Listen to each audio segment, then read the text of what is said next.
আমি দইটা দিয়ে দিয়েছি। উফ কি দারুণ কালার। এটাও মিশিয়ে নিই।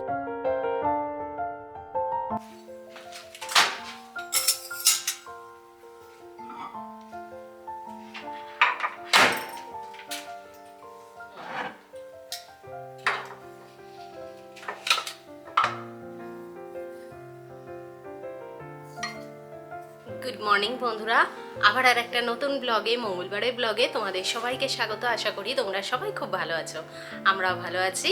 আমার এই বাংলা ব্লগ চ্যানেলে তোমাদের সবাইকে ভীষণ ভীষণ স্বাগত। একটা লাইক দিয়ে ভিডিওটা দেখতে শুরু করো। আশা করি তোমাদের ভিডিওটা ভীষণ ভীষণ ভালো লাগবে, তোমাদের দিনটা ভীষণ ভীষণ ভালো কাটুক। তোমাদের নিয়ে দিনটা শুরু করে ফেলি চলো।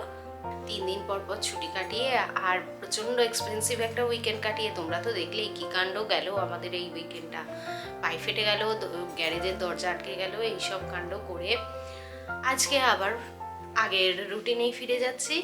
চলো এবার বেরোই আমি, আবার পরে তোমাদের সঙ্গে দেখা হবে। কিন্তু বাইরে প্রচণ্ড ঠান্ডা, এক্ষুনি চেক করলাম, এখন -6 ডিগ্রি টেম্পারেচার বাইরে, প্রচণ্ড ঠান্ডা হবে বাইরে। বাইরে গিয়ে আর মনে হয় না আমি ফোন বের করে ভিডিও করতে পারবো। তাই টাটা, আবার যখন আসবো তখন তোমাদের সঙ্গে কথা হবে। দিন আস্তে আস্তে বড় হতে শুরু করেছে, পূর্ব আকাশটা দেখো হালকা হালকা রং ফুটছে। চলো যাই আমি। তবে যতটা ঠান্ডা ভাবছিলাম ততটা ঠান্ডা লাগছে না, ঠিকঠাক। হাতটা জমে যাচ্ছে, আর গায়ে অবশ্য অনেক কিছু পরে বেরিয়েছি। আর আগের দিনের ভুলটা আজকে করিনি, আজকে প্যান্টটাও মোটা পরে বেরিয়েছি।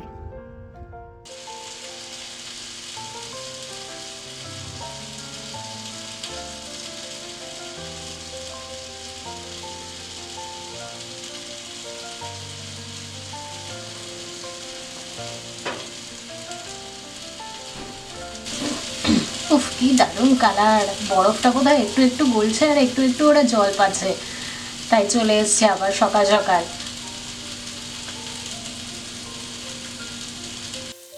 ভেন্ডি এনে রেখেছিলাম, চলো এবার বানাই ভেন্ডির একটা কারি। বেশিরভাগ ক্ষেত্রেই আমি ভেন্ডি চচ্চড়ি বানিয়ে নিই, বা ভেন্ডি দিয়ে মাছের তরকারি, বা ভেন্ডি দিয়ে মিক্স তরকারি, মিক্স সবজির তরকারি আর কি। তো আজকে ভাবলাম শুধু ভেন্ডি দিয়েই বানাই, কিন্তু একটু ঝোলঝোল টাইপের বা মাখা মাখা টাইপের তরকারি বানাই।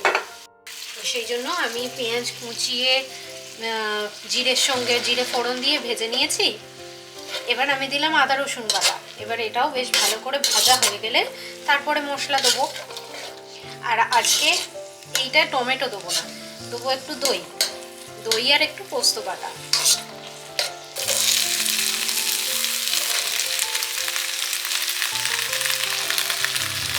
ভেন্ডিটাও দিয়ে দিলাম। এইবার মশলাটা দিয়ে দিই, নুন হলুদ আর গুঁড়ো লঙ্কা। রোজের রান্নায় এইটুকু মশলাই আমি দিই।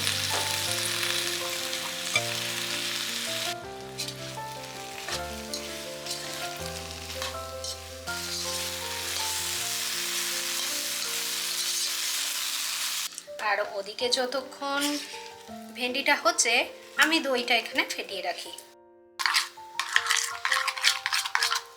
একটু ফেটিয়ে নিলে মিশতে সুবিধা হয়, সেই জন্য জাস্ট ফেটিয়ে রেখে দিচ্ছি।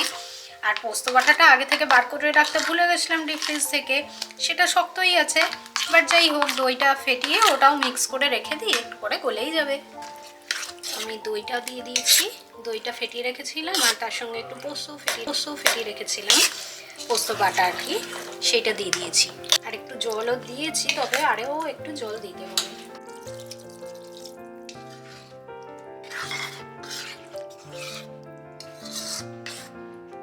এই যে আমার দই ভেন্ডি রেডি। আর নামাবার আগে আমার হঠাৎ খেয়াল হলো কারি পাতা আছে, একটু আমি কুচিয়ে কুচিয়ে দিয়ে দিয়েছি, বেশ ভালো খেতে হয়েছে। এবার বোধহয় জলটা একটু একটু গলছে জানিস, ওই একটু একটু গলছে আর খাচ্ছে। সেই আমরা সেই ছোটোবেলায়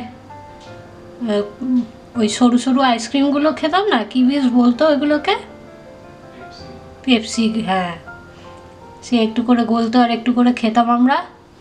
এই হামিং বার্ডগুলোও তাই করছে এবার।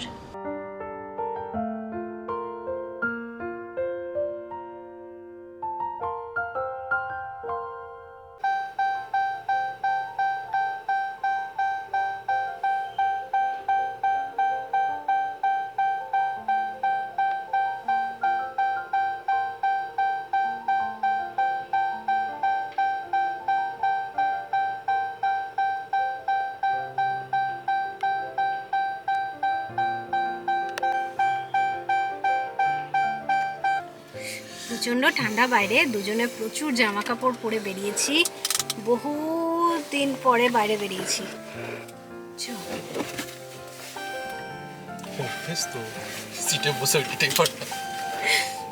অনেক অনেক দিন পরে বাইরে বেরোলাম আমরা। আজকে যাচ্ছি স্নোকলামি ফলস। স্নোকলামি ফলসটা জমে গেছিলো, জানি না এখনও জমে আছে কি না। তো বৃষ্টি যেহেতু পড়েনি, আশা করা যায় জমেই থাকবে, সেইটাই দেখতে বেরোচ্ছি।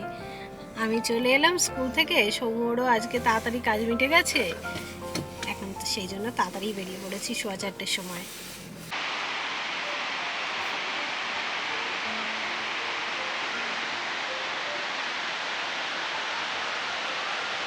স্নোকলামি ফলসটা গরমকালে কীরকম থাকে আর এখন কীরকম অবস্থা।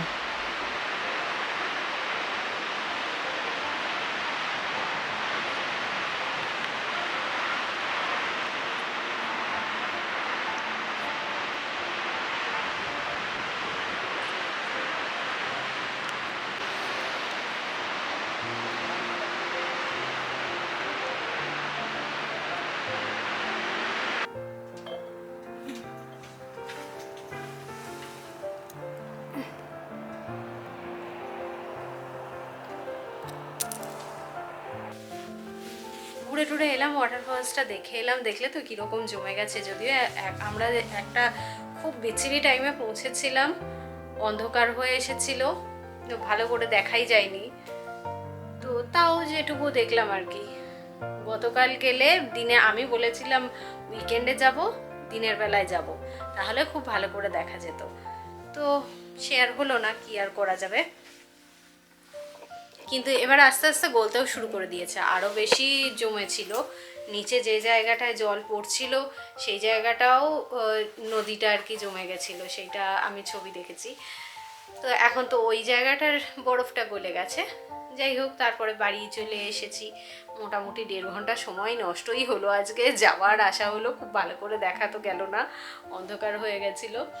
আর বাড়ি এসে দেখলাম ওই ড্রিপিং ছেড়ে দিতে বলেছিল জলটা, বাইরের কলের জলটাও ড্রিপিং ছেড়ে দিতে বলেছিল, কিন্তু তাতে যে কি, আমি তো সেটা বলছিলাম এই সমুখে যে ওই জলটা তো পড়তে পড়তে জমে যাবে অবভিয়াসলি না, বাইরে মাইনাসে টেম্পারেচার, তো সেটাই দেখলাম হয়েছে, পড়তে পড়তে জমে গেছে। তো এই দেখি রাত্রিরেও টুকটাক কিছু রান্নাবান্না করতে হবে, সেইটা করি এখন। চলো এখনকার মতো টাটা।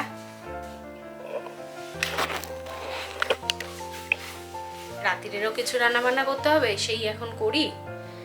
চলো চেঞ্জ করে আসি, তারপর টুকটাক রান্নাবান্না করে নেবো, ঝটপট করবো তো, চাউমিনই হয়তো করে নেবো, দেখা যাক।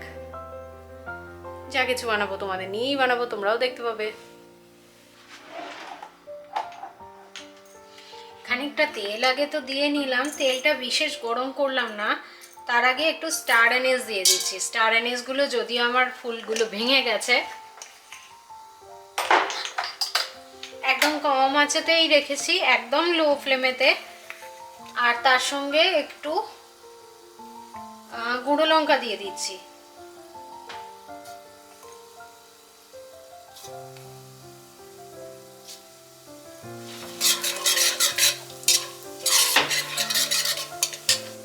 তারপর দিয়ে দিলাম বেশ খানিকটা রসুন আর একটুখানি আদা।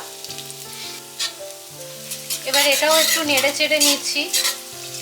এটা 1 মিনিট মতো ভাজা হলে তারপরে আমি মাংসের কিমাটা দিয়ে দেবো।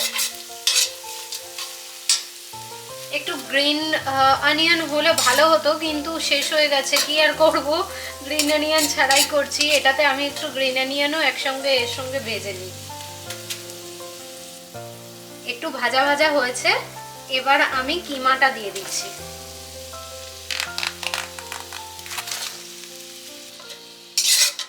এইবার একটু ফ্লেমটা আমি বাড়িয়ে দিচ্ছি, বাড়িয়ে দিয়ে এটাকেও একটু ভাজা ভাজা করে নিই।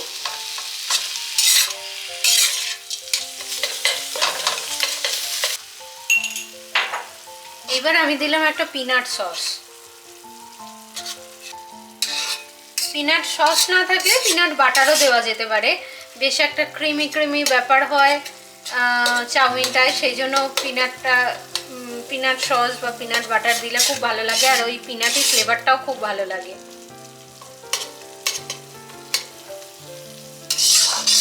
আমি পিনাট বাটার খাই না, আমার বা সৌমর দুজনকারই ভালো লাগে না। সান বাটারটা আমার বেটার মনে হয়, সান বাটারটা তবু খাই, পিনাট বাটারটা খাই না।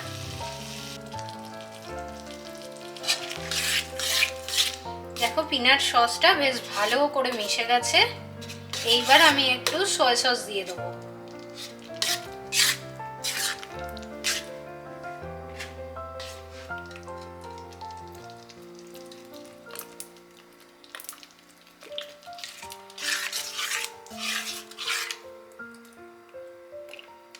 এই যে নুডলটা কুক হতে দিয়েছি, বয়লিং ওয়াটারে দিয়েছি, 2 মিনিট লাগবে কুক হতে। ম্যাগি কুক হয় না 2 মিনিটে, কিন্তু এই নুডলটা হয়ে যাবে।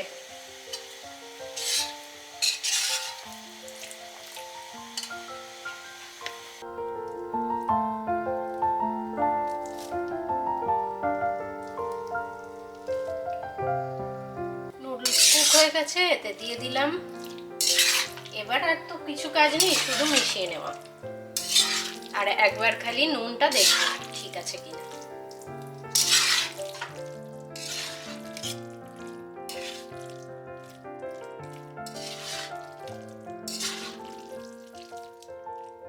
এবারে একটুখানি মিশিয়ে দেবো চিলি গার্লিক অয়েল, এটাও মিশিয়ে নিই, তাহলেই হয়ে যাবে। গ্যাসটা অফ করে দিলাম। চলো তাহলে আমরা খাওয়া দাওয়া করে নিই, আর আজকের ভিডিওটা আমি এখানেই শেষ করছি। আশা করি তোমাদের ভিডিওটা ভালোই লেগেছে। কমেন্ট, লাইক আর শেয়ার করতে একদম ভুলো না। আবার পরে দেখা হবে তোমাদের সাথে, তার মধ্যে সবাই সুস্থ থেকো, ভালো থেকো, হ্যাপি থেকো। আজকের মতো টাটা।